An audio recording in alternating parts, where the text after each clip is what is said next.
और अच्छो लगे तो ताली जरूर बजाओ, बजाइए अब अच्छो लगे जब के वो है जब गौरा पार्वती चली गई तो का बोली कि देखे तालो टपरिया में, कि देखे तालो टपरिया में वो गोरा चली गई दोपहरिया में, गोरा चली गई दोपहरिया में, गोरा चली गई दोपहरिया में, गोरा चली गई दोपहरिया में,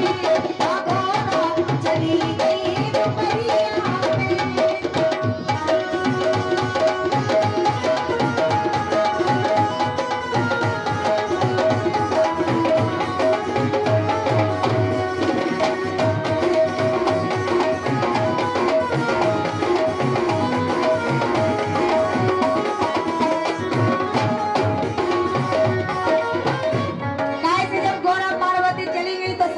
परेशान हो गए। कैसे? गलो छोड़ गई गांजो और भंगिया, गलो छोड़ गई गांजो और भंगिया, गांजो और भंगिया, हाँ गांजो और भंगिया, गांजो और भंगिया, हाँ गांजो और भंगिया, गांजो और भंगिया, हाँ गांजो और भंगिया। और जब गांजो भंगिया छोड़ गई तो सुनो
लगे जेता